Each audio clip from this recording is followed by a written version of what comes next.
Ага, бізде бастапқы туберкулез, яғни біріншілік туберкулез. Мынау бізде өкпе, жалпы бастапқы туберкулез бізде туберкулез микобактериясы организмге көптеп түсуінің әсерінен пайда болады. Көбінесе ол кішкентай балаларда болады, және де ең алдымен өкпенің қай жерлері зақымдалады. Өкпенің сыртқы қабаты, яғни плеврасы зақымдалады, өкпенің лимфа түйіндері зақымдалады, альвеолалары зақымдалады екен. Оның бізде бастапқы туберкулездің 3 түрі бар. Уыттану түрі, кеудешілік лимфа түйіндерінің туберкулезі түрі және біріншілік туберкулездік комплекс. Бірінші уыттану. Уыттану бізде этиологиясы контакттан пайда болады. Яғни біз садикте, әсіресе кішкентай балаларда дедік қой, садикте бір-бірімен контактта болады, анау түшкіреді, сілекеймен мұрнына кіреді, мұрнынан бізде тарай бастайды. Ең бірінші мына альвеолаға түседі. Бронхтың соңғы бөлім білесің ғой, альвеола.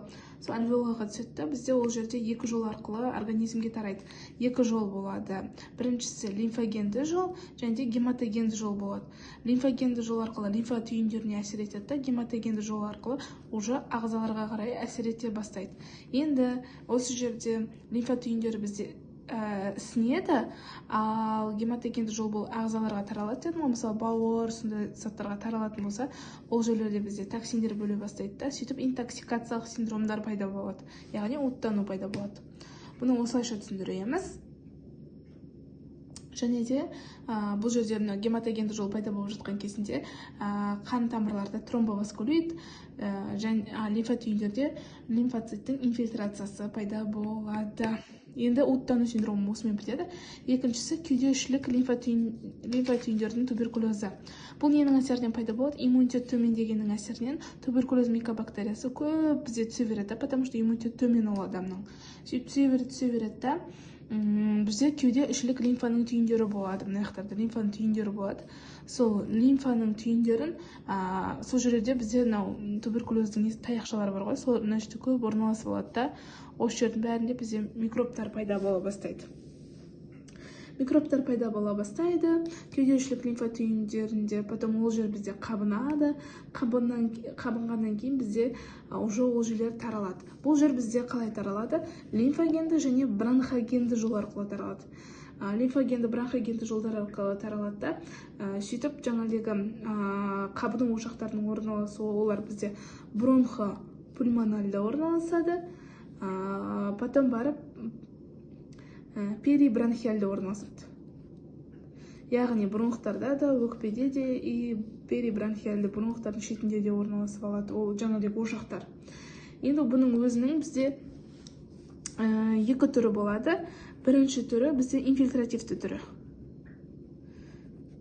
Инфильтративті түрінде бұл жерде ошақ бізде үлкен емес болады, кішкентай болады. Потом казиозный некрозный деген, ол мына сол қабынып жатқан шеттердің бізде өреттенуі, сол өреттенген кезде казиозный некроз пайда болады. Сол казиозный некроз бұл жерде әлсіздеу болады. И айналасында бізде инфильтрацияда бізде әлсіздеу болады. Бұл инфильтративті түрі болады да, кеудешілік лимфа түйіндерінің туберкулезінің. И потом бізде екінші түрі бар. Ол бізде туморозды түрі. Туморозды түрінде уже тура мынаны қарама-қайшы.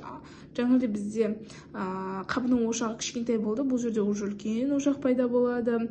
Және де казиозный некроз әлсіз болды, уже казиозный некроз ұлғаяды да. Сөйтіп казиозный некрозный ошаққа бізде плюс кальций тіндері сіңеді да.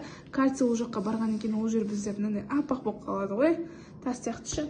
Осы жерден бізде не пайда болады? Фиброз пайда болады. Фиброз пайда болады да. Потом бұл дәнекер тінденіп, жаңағыдай бетін бәрін ет сияқты болып қалады да. Сөйтіп бұл жерлерде бізде тыртық болып, сол өкпеден тыртық болып қап кетеді екен.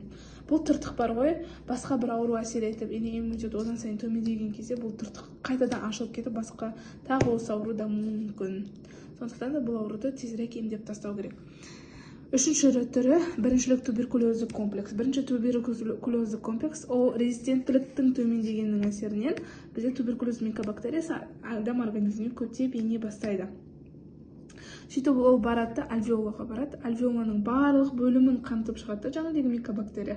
Содан кейін барып, ол уже субплевральды орналасады. Субплевральды деген, сыртқы қабаты бар ғой, плевра. Сол плевраның екі жапырақшасы бар ғой, висцеральный, париетальный, соның ортасында, то есть өкпенің уже бүкіл бөлімін бәрін зақымдап қойып, уже сыртқы қабықтарына шейін зақымдап тастайды андай туберкулездің микобактериясы.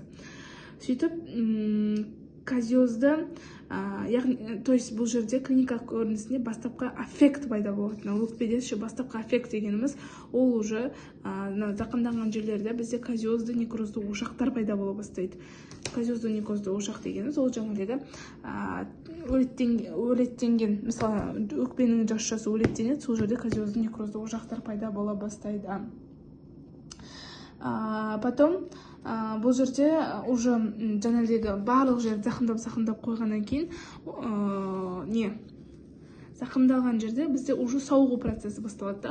Сауығу процесі, сол зақымданған жерге кальций шөгеді, қайтадан фиброз пайда болады.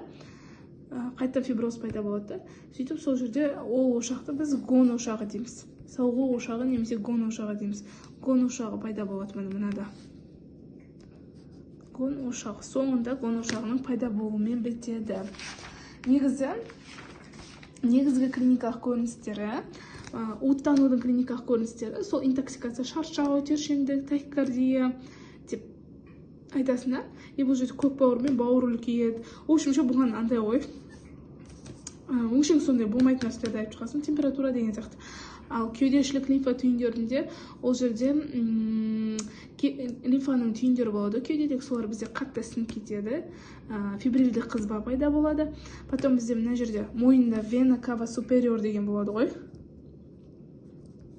Солында кеудешілік лимфа түйіндері бізде андай туберкулезбен қатты зақымдалып жатқан екен, воспаление болып мына жер лимфа түйіндер үлкейіп жатқан екен, осы қан тамыр бар ғой, вена кава супериор, соны верхняя полая вена, то есть соны бізде басып тастайды. Мысалы мынау лимфа түйіннің іште андай нет, вена кава супериор, соны ісіп тұрады, басып тастайды.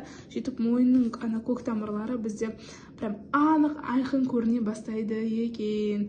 Одан кейін адамда бізде цианоз болады, құрғақ жөтел болады, стридозды тыныс дегеніміз, ол ысқырықты тыныста, ол ысқырықты тыныстың пайда болуы тоже осыған байланысты. Мына бас жерген.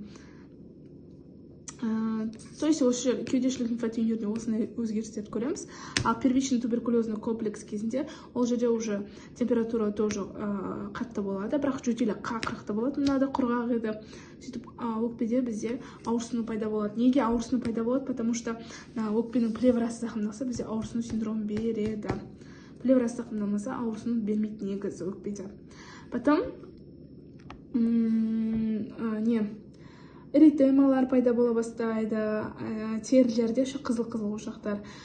Потом артрит пайда бола бастайды, гепатит пайда бола бастайды. Асқазан ішек жолдарының, в общем, первичный туберкулезный комплекс не только өкпені, бүкіл нет, буындарға дейін, ішек жолдарына дейін, тері бәрін зақымдай бастайды екен.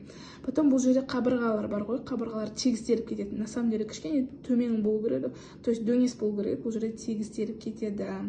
Диагностикасының кезінде пробаманту, яғни туберкулин сынамасын жасаймыз. Бұл жерде оң анергия болады. Оң анергия дегеніміз бізде инфильтрат 4-6 мм дейін болады. Потом бактериологияға зерттейсің, жаңағыдегі целинель синация бойынша. Потом люминесцентті микроскоппен зерттейсің, и рентгенде ең бастысы 3 кезең болады. Бұлардың рентгендегі көрінісінің 3 кезеңі мына жаққа жазып қой. Бірінші кезең ол пневмониялық кезең, немесе бұны инфильтративті кезең деп те атайды. Бұл бізде 4 немесе 6 айға созылады бұл кезең. Бұл жерде көрініс қандай болады? Өкпенің тінінің контуры бізде тегіс емес болады да. Сөйтіп өкпенің түбірі болады, мына түбірі. Осы түбірі бізде кеңейіп кетеді. Бұдан артық бізге андай не бермейді, көрініс бермейді. Одан кейін барып сіңірілу, тығыздалу кезеңі басталады. Ол бізде 6 айға дейін созылады бұл процесс. Сіңірілу, тығыздалу кезінде бұл жерде өкпенің түбірі одан сайын кеңейіп кетеді екен. Потом бізде жаңағыдегі не бар ғой, лимфа түйіндері, зақымданған лимфа түйіндері бізде жаңағыдегі не болады, қатты біліне бастайды, ошақта көлеңкелер көріне бастайды бұл жерде. Потом бізде петрификация. Үшіншісі петрификация. Петрификация кезінде гон ошақтары пайда бола бастайды. Гон ошақтары мен жаңағыдай айтып кеттім. Зақымдалған ошаққа кальций шөгеді, ол жер жаңағыдай қатты болып қалады да, ол жерде біз сауығу ошағы, гон ошақтарын көре бастаймыз. Осындай 3 не болады. 3 рентгендік снимок болады. Бастысы бұл жерде рентгенде не көреміз де, өкпенің түбірі кеңейіп кетеді, зақымданған лимфа түйіндерін көреміз дейсін, потом гон ошақты көреміз деп айтсаң болды.